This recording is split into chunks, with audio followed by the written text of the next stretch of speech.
নমস্কাৰ আপোনালোকে চাই আছে ক্ৰিকেট গুৰু আছাম ইউটিউব চেনেল IPL 2026 আগত BCCI ফালৰ পৰা কিছুমান নিয়ম ঘোষণা কৰা হৈছে IPLৰ কাৰণে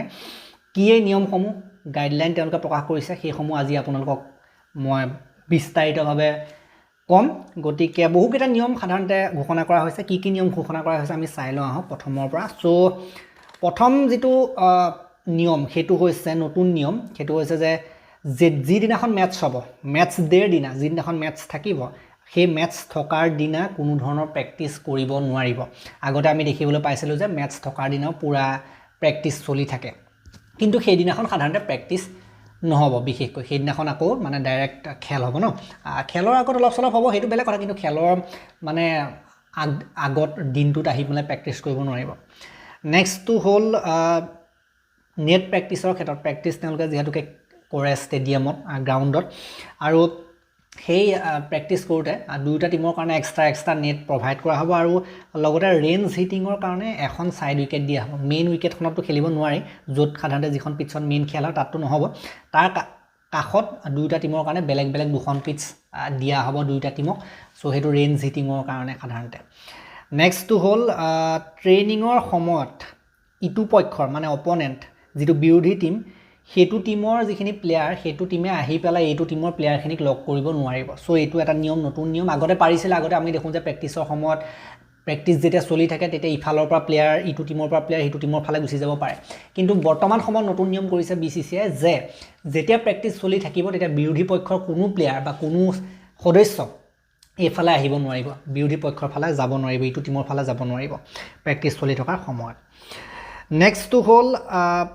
মেটচৰ দিনা যিদিনাখন খেল থাকিব সেইদিনাখন যিখন মেইন পিটছ আৰু আশে-পাশে যিখন পিটছ থাকে সেই পিটছৰ কাষত কোনো ধৰণৰ ট্ৰেইনিং বা কোনো ধৰণৰ ড্ৰিল কৰিব নোৱাৰিব দৌৰা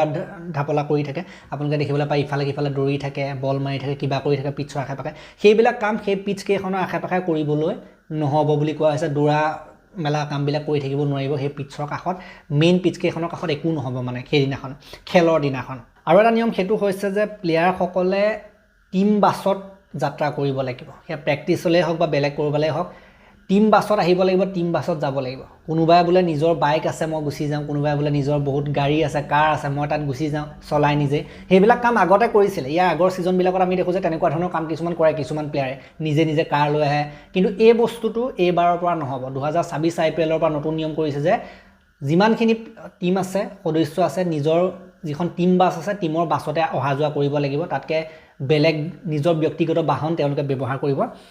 নোৱাৰিব আৰু এটা নিয়ম এটো কৰিছে যে যিটো সময়ত সাধাৰণতে প্ৰেক্টিস কৰি থাকিব প্লেয়াৰ সকলে সাধাৰণতে অভ্যাস কৰি থাকিব নেট প্ৰেক্টিস কৰি থাকিব হেতু সময়ত তেওঁলোকৰ কোনো বন্ধু তেওঁলোকৰ কোনো পৰিয়ালৰ সদস্য এইবিলাক তেওঁলোকক লগত আনিব নোৱাৰিব তেওঁলোকৰ ওচৰলৈ যাব নোৱাৰিব তেওঁলোকৰ লগত মিলা মিছা কৰিব নোৱাৰিব সো এটো এটা নতুন নিয়ম কৰিছে প্ৰেক্টিসৰ সময়ত আৰু লগতে প্ৰেক্টিসৰ লগতে ড্ৰেছিং ৰুম য'ত সাধাৰণতে আমি খেলৰ সময়ত দেখো যে ড্ৰেছিং ৰুমত সাধাৰণতে অকল কোচ আৰু টিমৰ সদস্যবিলাকে থাকিব পাৰিব টিম মেনেজমেন্টৰ মানুহে থাকিব পাৰিব তাত কিন্তু কোনো ধৰণৰ বোলে তেওঁ কাবাক ফেনক লৈ গ'ল কোনো ধৰণৰ কাবাক বোলে কোনোবা পৰিয়ালৰ সদস্যক লৈ গ'ল ন এইবিলাক কাম কৰিব নোৱাৰিব IPL সাধাৰণতে মেচ চলি থকাৰ সময়ত বা মেচ চলি থকাৰ পাছতো কোনো ধৰণৰ পৰিয়ালৰ সদস্য বা বন্ধু এনেকুৱা ধৰণৰ মানুহবিলাক সেই ড্ৰেছিং ৰুমত সোমাবগৈ নোৱাৰিব হেতু হৈছে নতুন নিয়ম আৰু এটা নিয়ম হেতু হৈছে যে জাৰ্সি নাম্বাৰ যদি কোনোবাই চেঞ্জ কৰিব বিচাৰে হেতু 24 ঘণ্টাৰ আগত সাধাৰণতে জনাব লাগিব 24 ঘণ্টাৰ আগত জনাইহে সাধাৰণতে হেতু জাৰ্সি নাম্বাৰ নতুন জাৰ্সি নাম্বাৰ লৈ খেলপথাৰ নামিব পাৰিব নেক্সট দিনা গতিকে এইকেইটাই হৈছে নিয়ম কিছুমান